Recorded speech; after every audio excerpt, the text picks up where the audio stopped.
ಕೇಳಿದೆ ನಾನು ಪುಷ್ಪ ಅಂತ ಹೇಳಿ. ಈಗ ನಮ್ಮಲ್ಲಿ ಬಂದು ಸರಾಕೆರ್ ಸೆಂಟ್ರಲ್ಲಿ ಬಂದು ಒಂದು ABI ಟೆಸ್ಟ್ ಅಂತ ಹೇಳಿ ಮಾಡ್ತಾ ಇದ್ದೀವಿ. ಈ ABI ಟೆಸ್ಟ್ ರಿಯಲಿ ತುಂಬ ಬೆನಿಫಿಟ್ಸ್ ಆಗಿದೆ.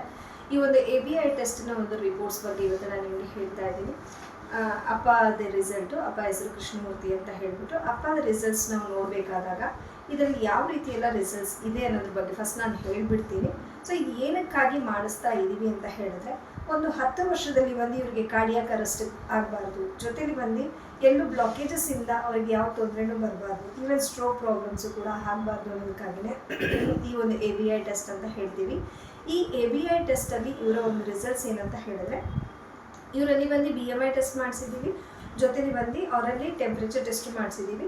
ಟೆಂಪ್ರೇಚರ್ಸಲ್ಲಿ ಬಂದು ಪಾದದಲ್ಲಿ ಒಂದು ಸ್ವಲ್ಪ ಟೆಂಪ್ರೇಚರ್ಸ್ ಡಿಫ್ರೆನ್ಸ್ ಆಯಿತು, ಜೊತೆಲಿ ಬಂದುಬಿಟ್ಟು ವಿಸರಲ್ ಫ್ಯಾಟ್ ಸ್ವಲ್ಪ ಇದೆ. ಸೊ ಮಿಕ್ಕಿದ ಕಡೆ ಮಸಲ್ಸಲ್ಲಿ ಸ್ವಲ್ಪ ಫ್ಯಾಟ್ಸ್ ಇದೆ ಅಂತ ಹೇಳ್ಬೋದು. ಮಿಕ್ಕಿದೆಲ್ಲ ಓಕೆ ಕಂಡೀಷನ್ಸಲ್ಲಿ ಇದ್ದಾರೆಪ್ಪ. ಬಟ್ ಈ ABI ಟೆಸ್ಟ್ ಅಂತ ಹೇಳಬೇಕಾದಾಗ, ಈ ABI ಟೆಸ್ಟ್ ರಿಪೋರ್ಟ್ಸ್ನ ನೋಡಬೇಕಾದಾಗ ಅಪ್ಪಂಗೆ ಏನು ಬಂದಿದೆ ಅಂತ ಹೇಳಿದ್ರೆ, ಸೊ ನೋಡಿ ಇಲ್ಲಿ ಬಂದಾಗ ಗ್ರೀನ್ ಲೈನ್ಸ್ ಇದ್ದಾಗ ಇದು ಒಂದು ಹೆಲ್ತಿ ಅಂತ ಹೇಳಿಬಿಟ್ಟು, ಎಲ್ಲೋ ಲೈನ್ಸ್ ಇರಬೇಕಾದ್ರೆ ಇದು ಹಾರ್ಟಿಗೆ ಆದಂಥ ಪ್ರಾಬ್ಲಮ್ಸ್ ಇದೆ ಅಂತ ಹೇಳಿ, ಇದೇ ಒಂದು ನಮಗೆ ಸೊ ರೆಡ್ ಕಲರ್ ಲೈನ್ಸ್ ಇದ್ದಾಗ ನಮಗೆ ಬಂದು ಲಂಗ್ಸ್ನ ಪ್ರಾಬ್ಲಮ್ಸ್ ಇದೆ ಅಂತ ಹೇಳಿಬಿಟ್ಟು, ಇವಾಗ ಎಲ್ಲೋ lines red lines near to ಬಂದಿದೆ ಅಂತ ಹೇಳಿದ್ರೆ ಲಂಗ್ಸ್ ಇನ್ಫೆಕ್ಷನ್ಸ್ ಇದೆ ಅಂತ ಹೇಳಿ ಅಪ್ಪಗೆ ಬಂದಿದೆ. ಸೊ ಈಗ ಅಪ್ಪಗೆ ಬಂದು ಈ ಒಂದು ರಿಪೋರ್ಟ್ಸ್ ಬಂದು ಪರ್ಫೆಕ್ಟ್ ಆಗಿದೆ ಅನ್ನೋದನ್ನ ಅವ್ರು ಏನು ಹೇಳ್ತಾರೆ ಅನ್ನೋದ್ರ ಬಗ್ಗೆ ಕೇಳೋಣ. ಅಪ್ಪ ನಮಸ್ತೆ. ಅಪ್ಪ ಈ ರಿಪೋರ್ಟು ನಿಮ್ದಲ್ವಾ? ಸೊ ಇವಾಗ ನೀವೇನು ಹೇಳ್ತೀರಾ ಈ ABI ಟೆಸ್ಟ್ ಬಗ್ಗೆ? ABI ಟೆಸ್ಟ್ ಬಗ್ಗೆ ನನಗೂ ಸ್ವಲ್ಪ ಅನುಮಾನ ಇತ್ತು, ಯಾವ ರೀತಿ ಆಗ್ತಾ ಇದೆ, ಯಾವ ಥರ ಮಾಡ್ತೀಯ ಅಂತ ನನಗೆ ಅರ್ಥ ಆಗ್ತಿರಲಿಲ್ಲ. ಈಗ ಒಂದು ವಾರದಿಂದ ಏನಾಯಿತು ಅಂದರೆ ಸ್ವಲ್ಪ ಲಂಗ್ಸ್ ಪ್ರಾಬ್ಲಮ್ ಆಯಿತು. ನಾನು ವಿನಾಯಕ್ ಹಾಸ್ಪಿಟ್ಲಿಗೆ ಹೋಗಿ ತೋರಿಸ್ದಾಗ ಅವರು ಮಾತ್ರೆಗಳು ಕೊಟ್ಟರು, ಏನೋ ಬರ್ಕೊಟ್ರು, ಅದೆಲ್ಲ ತೊಗೊಂಡೆ. ಬಟ್ ಆದರೆ ಮಾತ್ರೆ ತೊಗೊಂಡ್ರೆ ಇನ್ನೂ ಜಾಸ್ತಿನೇ ಆಯಿತು ಹೊರತು ಕಡಿಮೆ ಆಗಲಿಲ್ಲ ನನಗೆ.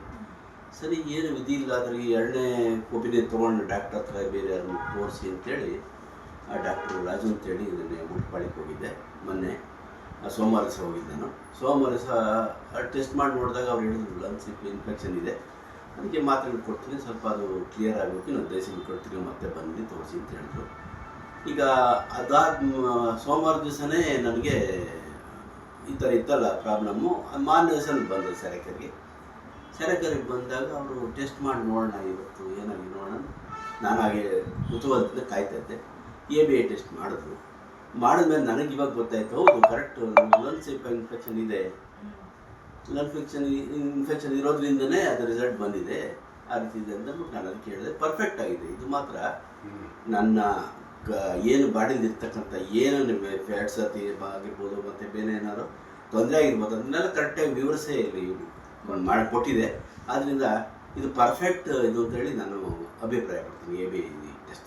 ಓಕೆ, ಸೊ ಇವಾಗ ವಾದಿರಾಜಪ್ಪ ಅವರಿಗೂ ಟೆಸ್ಟ್ ಮಾಡಿಸಿದ್ವಿ. ಇವರ ಒಂದು ABI ಟೆಸ್ಟಲ್ಲಿ ನೋಡಬೇಕು ಅಂದಾಗ ಇವ್ರ ಕಂಡೀಷನ್ ನಾರ್ಮಲ್ ಇದೆ ಅಂತ ಹೇಳಿದ್ರೆ, ಹೆಲ್ತಿ ಇದ್ದಾರೆ, ಲೈಟ್ಲಿ ಫ್ಯಾಟೀಸ್ ಇದೆ ಅಂತ ಹೇಳಿದ್ರೆ, ವಿಸರಲ್ ಫ್ಯಾಟ್ ಲೈಟ್ಲಿ ಎಕ್ಸ್ಟ್ರಾ ಇದೆ ಅಂತ ಹೇಳ್ಬೋದು. ಮಿಕ್ಕಿದ್ದೆಲ್ಲ ಅವರ ರಿಪೋರ್ಟ್ಸ್ ಕರೆಕ್ಟ್ ಆಗಿದೆ. ಜೊತೆಲಿ ಬಂದು ABI ಟೆಸ್ಟ್ ಬಂದು ಇವರಿಗೆ ಹೀಗೆ ಟರ್ನ್ ಮಾಡ್ಕೊಳ್ಳಿ, ಇವರ ABI ಟೆಸ್ಟ್ ನೋಡಿ ಗ್ರೀನ್ ಲೈನ್ಸಲ್ಲಿದೆ. ಇದು ಬಂದು ಹೆಲ್ತಿ ಅಂತ ಹೇಳಿ ಸೂಚನೆಯನ್ನು ಕೊಡ್ತಿದೆ.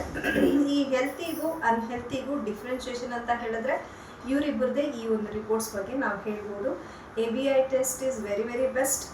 ಅದನ್ನು ಬಂದು ಎಲ್ಲರಿಗೂ ಮಾಡಿಸಿ ಬೆಸ್ಟಾಗಿ ಮಾಡಿ.